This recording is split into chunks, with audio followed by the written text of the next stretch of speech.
الا ان اولیاء اللہ لا خوف علیہم ولا ہم یحزنون. اولیاء خدا کو نہ کوئی رنج پہنچتا ہے، نہ کوئی صدمہ پہنچتا ہے، نہ وہ رنجیدہ ہوتے ہیں، نہ وہ غم زدہ ہوتے ہیں. ارے یہ کیسا ولی ہے،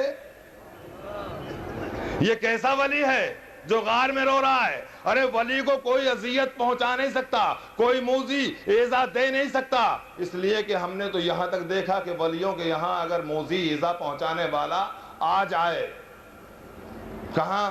چلیے سرزمین مراد آباد امروہہ، شاہ ولایت صاحب بچھو ہے، آپ ہاتھ پر رکھ لیجئے حدود شاہ ولایت صاحب میں، بچھو آپ کے ہاتھ پر رہے گا، کاٹے گا نہیں. کیوں؟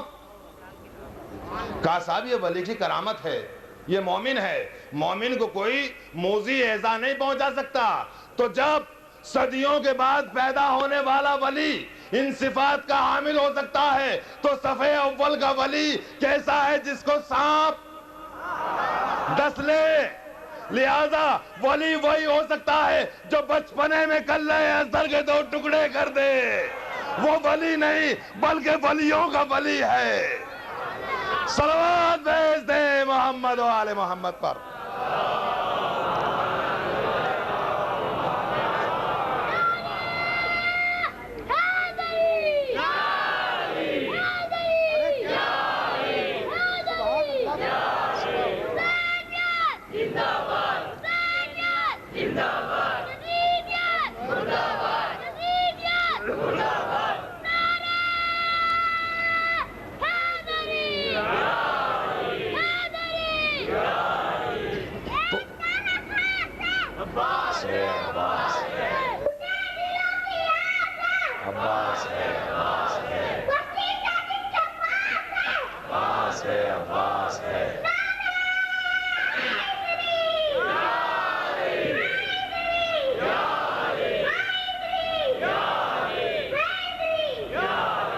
مجھے آپ کی عقیدتوں کو بارگاہ سید الشہداء سرکار ختمی مرتبت، سرکار ولایت، سرکار شہزادی کونین اور معصومین کی بارگاہ میں بھی پیش کرنا ہے.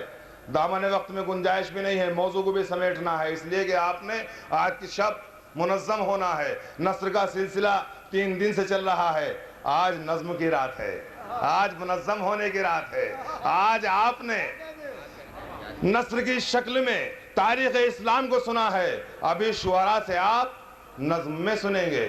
یعنی جو بات صفحوں میں بیان کی جائے وہ مصروں میں بیان ہو جائے گی، جو تقریر گھنٹوں میں کی جائے گی وہ ایک مصرے میں آ جائے گی. ابھی ان کی باری ہے، لہذا ان کو بھی وقت دینا ہے، آپ نے ان کو بھی سماعت فرمانا ہے. لیکن مجھے آپ کی یہاں آمد کا بھی احساس ہے، مجھے آپ کی اس عقیدت کا بھی احساس ہے. لہذا اسی اعتبار سے سرکار ختمی مرتبت نے ہمیں کسی پہلو سے تشنا نہیں رکھا. سرکار ختمی مرتبت اور ان کی اولاد طاہرہ کی یہ صفات صرف انہی تک محدود نہیں ہے. اگر اثرات وہاں تک ہوتے تو صرف اس دور کے کلمہ کہنے والے مسلمان ہوتے، آج کلمہ پڑھنے والے مسلمان نہ ہوتے. کیا مطلب؟ کا مطلب یہ ہے اگر کلمات میں اثر نہ ہوتا، الفاظ میں تاثیر نہ ہوتی تو صرف زمانے رسول میں ہی پیدا ہونے والے مسلمان ہوتے. آج اگر پیدا ہونے والا کوئی لا الہ الا اللہ محمد الرسول اللہ کہے تو کیا کوئی یہ کہہ سکتا ہے کہ یہ مسلمان نہیں ہے؟ مسلمان ہے. کیوں؟ اس نے انہی کلمات کو ادا کیا ہے جو صفحے اول کے مسلمانوں نے ادا کیا تھا. تو اس زمانے کے مسلمانوں کو تو ہم نے یہ دیکھا کہ جو انہوں نے کہہ دیا وہ ہو گیا، جو انہوں نے سوچ لیا وہ ہو گیا. آج کے مسلمان کے اندر تو یہ بات نہیں ہے کہ جو کہہ دے سو ہو جائے. کیا یہ اثرات آج بھی باقی ہیں؟ کہاں باقی ہے؟ اگر لا الہ الا اللہ محمد الرسول اللہ انہی شرائط کے ساتھ کہا ہے جو شرائط کل پائے جاتے تھے. کیا مطلب؟ کہ لا الہ الا اللہ محمد الرسول اللہ حسنی فمن دخل حسنی فقد امینا، لیکن بشرطها و شروطها وانا من شرطها من شروطها. کس نے فرمایا؟ شاہ خراسان حضرت امام رضا علیہ السلام نے. کب؟ صلی علی محمد و آل محمد۔ کب ارشاد فرمایا جب آپ کی سواری سرزمین عرب سے گزرتی ہوئی سرزمین عجم نیشا پور میں پہنچی، مجمع ہے، جم غفیر ہے، چاہنے والے ہیں، کلمہ پڑھنے والے ہیں، سرکار تشریف لا رہے ہیں، فرزند رسول آ رہا ہے، سرکار کی سواری آ رہی ہے، سب کے سب اکٹھے ہو گئے۔ تاریخ نے ایک منظر پیش کیا ہے کہ 24,000 تو خالق قلمدان تھے، 24,000 قلمدان تھے۔ یہ لکھنے کے لیے سرکار حدیث بیان فرمائیں گے تو ہم لکھیں گے۔ آج لہجہ رسول سننے کا موقع ملے گا، آج شکل فرزند رسول دیکھنے کا موقع نصیب ہوگا۔ جم غفیر، آج ایمانداری سے معاف کیجئے گا، میں کوئی طنز نہیں کر رہا ہوں، اتنے بڑے مجمع میں کیا سب کے سب پڑھے لکھے نکل آئیں گے؟ اتنے بڑے مجمع میں کیا سب کے سب پڑھے لکھے ہیں؟ کہا نہیں، آج بھی ہندوستان کی تاریخ اور سروے یہ بتاتا ہے کہ آج بھی ہندوستان میں پڑھے لکھوں کی تعداد کم ہے۔ تو جب جس مجمع میں 24,000 پڑھے لکھے نکل آئیں، اس مجمع میں ان پڑھوں کا اندازہ نہیں لگایا جا سکتا۔ ایک مرتبہ فرزند رسول کی سواری آئی، ابھی سواری آ ہی رہی ہے، لوگ انتظار کر رہے ہیں۔ مفتیوں فتویٰ لگاؤ، انتظار کرنا بدعت ہے۔ نیشا پور کے مفتیوں آگے بڑھو، اور آگے بڑھنے کے بعد کہو یہ کیا کر رہے ہو؟ 24,000 جب پڑھے لکھے جمع ہوئے ہوں گے تو کم از کم کچھ نہ صحیح 1,00,000 2,00,000 آدمی تو اکٹھا ہوئے ہوں گے۔ 1,00,000 2,00,000 آدمیوں کو اکٹھا ہونے میں کچھ وقت لگا ہوگا، اور جب وقت لگا ہوگا اس سے پہلے اعلان ہوا ہوگا فرزند رسول آ رہا ہے، جانشین رسول آ رہا ہے۔ آنے کے بعد میں درمیان سے لفظوں کو نکال رہا ہوں بڑے اختصار کے ساتھ۔ کیا کہا؟ اب جو محمل آئی، سواری آئی، کہا سرکار ذرا پردہ ہٹا دیجئے، رخ زیبا سے ذرا پردہ ہٹا دیجئے۔ ایک مرتبہ پردہ ہٹا، جیسے ہی پردہ ہٹا صلی علیہ کی صدا بلند ہونے لگی، چاہنے والوں کے چہرے کھلکھلا اٹھے، چاہنے والے مسکرانے لگے، حاسدوں کے چہرے اتر گئے۔ اور ایک مرتبہ کہا سرکار کوئی حدیث بیان فرمائے۔ ارے کیا چہرہ رسول دیکھ کر کے اطمینان نہیں ہوا؟ جانشین رسول دیکھ کر کے اطمینان نہیں ہوا؟ کہا ابھی تو شباہت رسول دیکھی ہے، ابھی تو صورت رسول دیکھی ہے، ابھی گفتار رسول سننا چاہتے ہیں، ابھی اذانیں آوازیں فرزند رسول سننا چاہتے ہیں۔ صورت تو واقعاً رسول کی صورت ہے، آپ گفتار دیکھنا چاہتے ہیں، سننا چاہتے ہیں۔ اللہ اکبر، پیغام میں کتنی مطابقت ہے۔ جب سرکار کوہ ابو قبیس پر پہنچے تو کیا کہا؟ لا الہ الا اللہ تفلحو، تم لا الہ الا اللہ کہو فلاح پا جاؤ گے۔ اور انہوں نے آنے کے بعد کیا کہا؟ لا الہ الا اللہ محمد الرسول اللہ کہو، قلعہ امن کے اندر آ جاؤ گے، قلعہ محفوظ کے اندر آ جاؤ گے۔ اور جب قلعہ محفوظ کے اندر آ جاؤ گے تو آج کم از کم تمام مسلمانوں کو محفوظ قلعے کے اندر ہونا چاہیے۔ آج مسلمان پٹ کیوں رہا ہے؟ آج مسلمان دبایا کیوں جا رہا ہے؟ آج مسلمان کو کچلا کیوں جا رہا ہے؟ یہ مسلمان نہ کچلا جاتا اگر اسی شرائط کے ساتھ کلمہ اسلام پڑھا جاتا، جس شرائط کے ساتھ سرکار نے پڑھوایا تھا یا فرزند رسول نے پڑھوایا تھا۔ اور جہاں جہاں کلمے کا اثر ہے وہاں وہاں قلعہ حفاظت ہے، وہاں وہاں آج بھی امن کا گہوارہ ہے۔ ارے ایران میں کلمہ پڑھنے والے شرائط کے ساتھ موجود ہیں، کسی سے نہیں ڈرتے۔ ڈرتے ہیں؟ کسی سے نہیں ڈرتے۔ کیوں؟ سرکار نے فرمایا تھا قلعہ لا الہ الا اللہ محمد الرسول اللہ قلعہ حفاظت ہے، محفوظ قلعہ ہے، لہذا جو اس سے وابستہ رہے گا یقیناً حفاظت میں رہے گا، اور وہ ایسی حفاظت میں رہے گا دنیا اسے ڈرا نہیں سکتی، دنیا اسے مرعوب نہیں کر سکتی، دنیا اسے دبا نہیں سکتی۔ اگر مظاہرہ دیکھنا ہو، اگر مشاہدہ کرنا ہو تو دنیا کی سپر پاور ایک جوتے سے ناپ دیا۔ ہائے ہائے کتنے اطمینان سے۔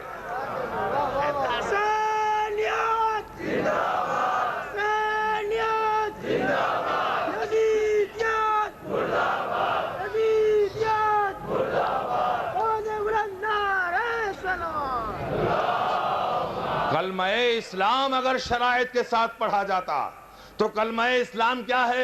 لا الہ الا اللہ محمد رسول اللہ کلمہ اسلام ہو سکتا ہے، مگر قلعہ حفاظت اس وقت بن سکتا ہے جب علی ولی اللہ کا پہرا لگا ہو، اور جب تک ولایت کا پہرا نہیں لگتا تب تک نبوت محفوظ نہیں ہوتی۔ شب ہجرت نے بتا دیا، ارے قلعہ حفاظت کا نام ہے ولی اللہ۔ جو پڑھتے ہیں دنیا کی آنکھوں میں آنکھیں ڈال کے بات کرتے ہیں، جو قلعہ حفاظت میں نہیں رہتے سب سے ڈرتے ہیں۔ کوئی بات ہوتی ہے امریکہ المدد، حفاظت کرنے والوں کے اوپر جب کوئی مصیبت آتی ہے کہتے ہیں یا علی مدد۔ صلوات بھیج دیں محمد و آل محمد پر۔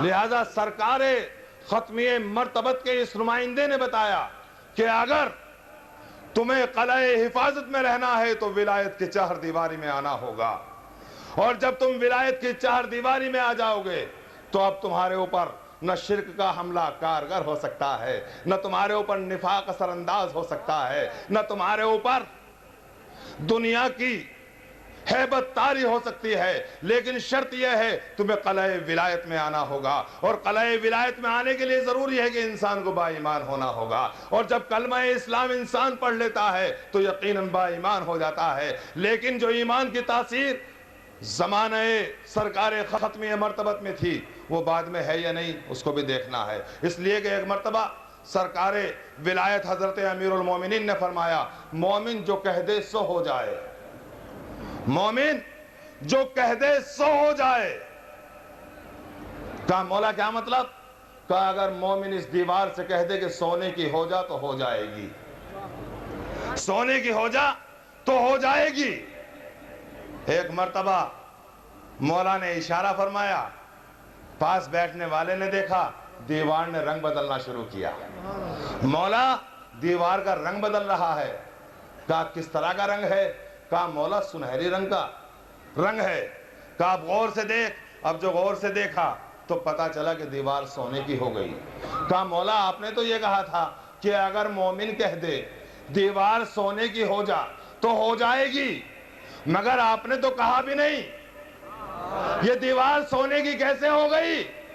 کہا مومن کے لیے کہا ہے کہ وہ کہے امیر المومنین اگر اشارہ کر دے، مومن اگر کہہ دے تو ہو جائے، امیر المومنین اگر اشارہ کر دے۔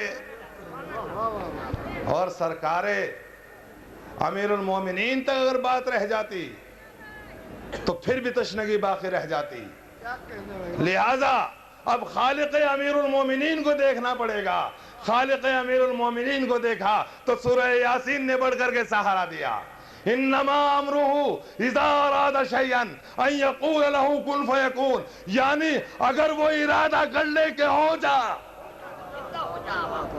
تو ہو جاتا ہے۔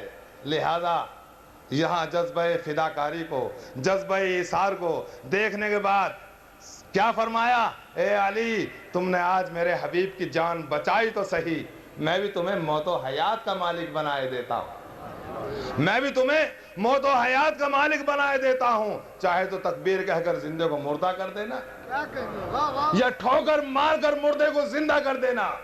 لہذا امیر المومنین اگر اشارہ کر دے تو ہو جائے، مومن اگر کہہ دے تو ہو جائے۔ تو کیا صرف اسی زمانے میں مومن تھے؟ بعد میں آئیے چلیں، ایک مومن ہے سرے راہ بیٹھا ہے، ایک مومن ہے سرے راہ بیٹھا ہے، کیا کر رہا ہے؟ بچوں کی طرح مٹی سے کھیل رہا ہے، مٹی سے کھیل رہا ہے۔ کون؟ کون؟ بہلول نہیں ہے، مومن ہے، مومن۔ سرکار نے کیا فرمایا تھا؟ مومن جو کہہ دے سے ہو جائے۔ اب نہ کہنا بہلول نے، بھئی صلوات بھیجے نا محمد و آل محمد پر۔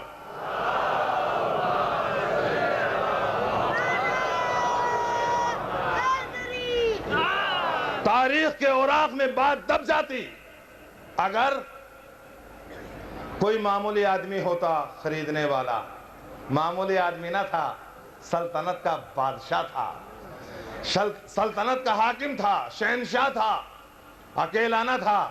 اگر اکیلا ہوتا تو چھپا لیتا، عورتوں سے بات چھپتی بھی نہیں ہے۔ لہذا کیا دیکھا بہلول سرے راہ بیٹھے ہیں، کیا کر رہے ہو؟ کہا جنت کے حجرے بنا رہا ہوں۔ کہا بیچو گے؟ کہا اسی لیے تو بنا رہے ہیں۔ قیمت؟ کہا جو تمہارے گلے میں ہار پڑا ہوا ہے۔ زبیدہ نے ہار اتارا، شوہر کو غصہ آیا، مگر کہہ بھی نہیں سکتے تھے، ہوم منسٹر ہے نا، اگر یہاں کچھ کہہ دیتے تو پھر اللہ ہی جانے کیا ہوتا۔ لہذا یہاں تو کچھ نہ کہا، چل دیے۔ رات ہوئی، رات کو خواب دیکھا، خواب میں محلات نظر آئے، محلات میں بہشت کا محل نظر آیا، محل میں ایک محل ایسا نظر آیا جس کے اوپر لکھا ہوا تھا ہذہ قصر زبیدہ، یہ زبیدہ کا گھر ہے۔ جانا چاہا، دربان نے پکڑ لیا۔ کہاں جا رہے ہو؟ کہا بیوی کے گھر میں جا رہا ہوں، یہ میری بیوی ہے زبیدہ۔ کہا کہاں تھی؟ کہا میری بیوی ہے زبیدہ۔ کہا یہ آخرت میں مومن کو ملنے والے صلے کا نام ہے جنت۔ کہا میری بیوی تھی۔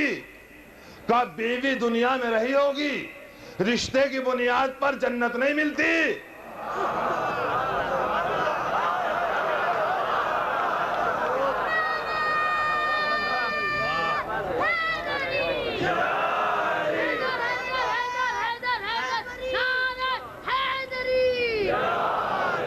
رشتے کی بنیاد پر جنت نہیں ملتی۔ اگر یہاں کا کوئی نگہبان ہوتا، چوکیدار ہوتا تو کچھ جیب میں ہاتھ ڈال کے کچھ کر لیا جاتا، معصوم نگہبان تھا۔ لہذا پلٹ آیا، کہا چلو کوئی بات نہیں ہے، جیسا بیوی نے خریدا تھا ویسے میں بھی خرید لوں گا۔ اب صبح ہوئی، اور اب جو صبح ہوئی تو یہ چلا تنہا نہیں، کہا چلو شریک حیات سے کہا کیوں؟ کہا چل رہے ہیں، آج موڈ ہو رہا ہے گھومنے کا، چلے۔ روزانہ تو فرمائش ہوتی ہے بیویوں کی طرف سے کہ چلے، اور جس دن شوہر کہنے لگے کہ چلو، اس دن کوئی نہ کوئی معاملہ ہے ضرور۔ اب کیا دیکھا بہلول پھر وہیں بیٹھے ہوئے، کیا کر رہے ہو؟ کہا جنت میں حجرے بنا رہا ہوں، جنت کے گھر بنا رہا ہوں، بیچو گے؟ کہاں قیمت؟ تیری سلطنت۔ کہا کل یہ قیمت ایک ہار کے بدلے میں، آج یہ حجرہ پوری سلطنت کے بدلے میں۔ کہا تو جیت کر نہیں، ہار کر کے آیا ہے۔ کل یہ ہار ایمان بالغیب کی قیمت بن گیا، آج دیکھ کر کے آیا ہے، لہذا یہ تیری ہار کی علامت بن گیا۔ جنت ملتی ان کو ہے جن کے پاس دولت غیب ہوتی ہے، دولت یقین ہوتی ہے۔ لہذا دولت یقین تھی تو علی بستر پہ سوئے، یقین تھا حفاظت ہو جائے گی۔ صلوات بھیج دے محمد و آل محمد پر۔